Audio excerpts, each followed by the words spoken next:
whatever, that all kids are getting that learning that we hope to see each year. So, If you were to put a higher percentage on growth, or have you thought of a percentage that would be appropriate for if we weighted it more? So I think the big thing, we're going to deal with one change already, and that is that we are going to have more indicators than we had in prior years. We know that for schools that have at least whatever our minimum N will be for English language progress, that they're going to have data about students' growth and English language acquisition included in the indicator. So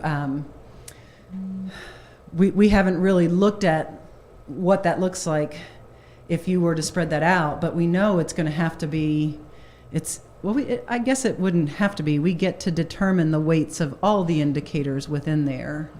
But I haven't really thought a lot about it. Part of the problem is that you can drive yourself crazy looking at too many iterations of the data, and then your brain goes to, well, who does that help? Who does that hurt? When really you need to think more from what is it that you're wanting to achieve, and not think so much about school, but think about what it incentivizes adults to do on behalf of students. So, and that's the danger of the data, is you could focus more on who does it put where, and oh my gosh. But if you're focusing on how does this really operationalize this focus on students, and what kinds of behaviors will this incentivize, either intended or unintended, among the adults. You know, we didn't mean to incentivize a focus on the test to the exclusion of a well-rounded curriculum and all these life connections, but we did it. We didn't know we were doing it until we realized we were doing it. So how do we keep that balance? That's kind of the question that you always have to come back to when you're doing that. And then you do put it to the data and go from there. So we'll take suggestions, and once we have ELPA scores, we can start to put together a full model based on 2016 data, but we're still waiting on a couple pieces. So we're going to look at some numbers based on what we've had in the past. Growth and subgroups. And consider. Mm-hmm. And if it's okay, I'd like for us also to consider how we could create a flexible model for the actual assessments that are administered, where we are meeting the federal requirements for the assessments given, but then have the flexibility, whether it's for individual students or individual grade levels, to administer those that we're currently giving now. Yeah. So if we could consider that as well, I think that would be good for us. One caveat on the individual students, I know in the past there's been big discussions about banking of scores. So that's something, whenever that student gets that score, you would have to have your flexibility such that the score gets counted then, right? There's always been this thing where you can't, it was an argument that was lost over many years. You know, if the student is proficient in this year, let's bank and hold that for the school score when that kid gets to be an 11th grader, and then we don't have to test them. But I don't know how that'll play out under ESSA, but it's just something to be aware of, that'll raise a few flags for people who've been what they call permafeds at the United States Department of Education. Okay. Yeah, thank you, Dr. Rolla. All right, Tina.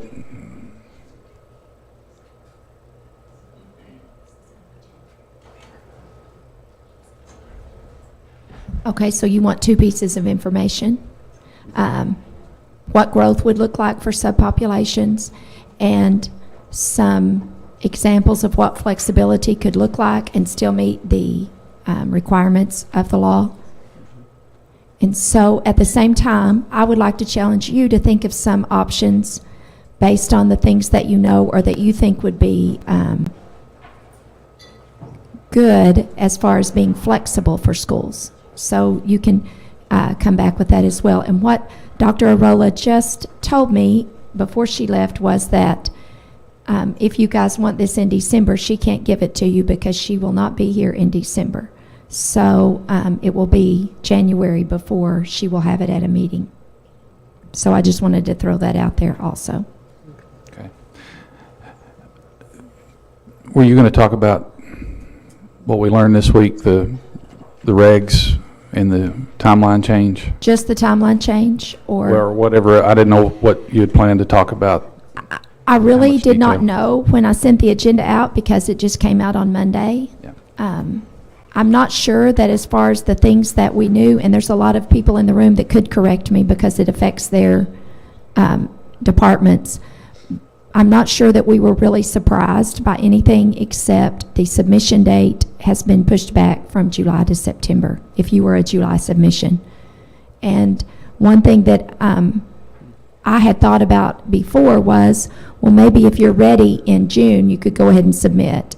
And one of the specific things I had read this week is, if you submit anytime after April, you will be considered submitting in July, and they won't address your plan until September. So we will be on a September submission, and I was excited to hear that. As far as any other surprises, I haven't come across them yet. I think one big point was the draft regs. It appeared that we were going to have to identify schools for targeted support in Yeah, that's a very that's a for big 17, thing. 18. That's a really big thing. And that we all submitted, we would like to see that happen in 18, 19 based on assessment data from 17, 18. They relented. That is now part of it. So, and that's. And the significant thing is we'll have at least 2 years of Aspire data before we have to identify, and we'll have our plan approved and finalized before we have to. We'll actually have 3 because we'll have the last year's 15, 16, we'll have 16, 17, and 17, 18 for the identification to occur prior to the 18, 19 school year. The other piece that was a bit of a surprise, and Dr. Gocher, you may have it there. It was the part about identification of targeted or comprehensive. I can't remember. One of those was even pushed out till 1920. That is correct. Mark Gocher, Deputy Commissioner. Reading from the actual regs from the Department of Ed, the final regulations give states until 18-19 school year to identify schools for comprehensive and additional targeted support and improvement, with annual identification of schools with consistently underperforming subgroups beginning 1920. That was it. Consistently underperforming, which states are responsible for identifying or determining how those are identified. So a little bit more of a window for us to work on some of these issues, 2 months, which will be helpful. I think we felt good about July. We feel better about September. Okay, so questions before we move to kind of our next steps going into December? Any questions about any of the content we've covered today? Okay. I didn't have a sign-in sheet, but I think we always give an opportunity. Did we have a sign-in sheet for anyone that wanted to give public comment?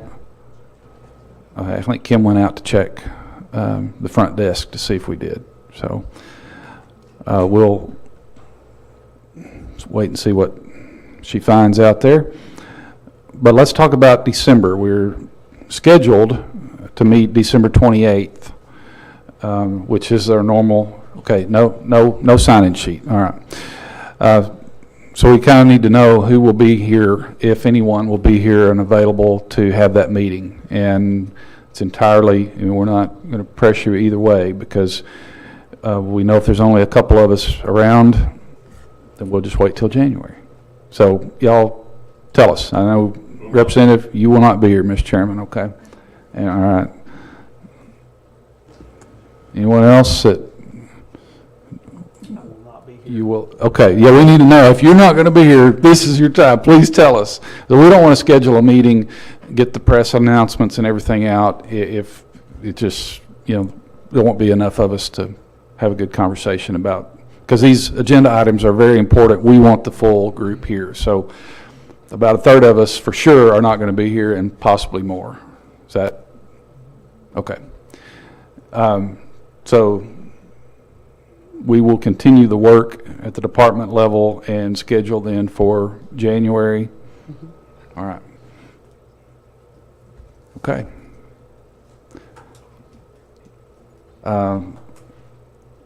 That is all we had on the agenda. So let me again express my thanks to our students. Yes. Mr. Bennett, for your presentation and the work you all are doing. Please don't forget, as you get feedback or have opportunity to get feedback, or somebody asks you how to give feedback, direct them to our web page, because that covers every possible way that we can receive feedback. And just let me thank you all for your diligence, your work with us in this important endeavor. So we're adjourned.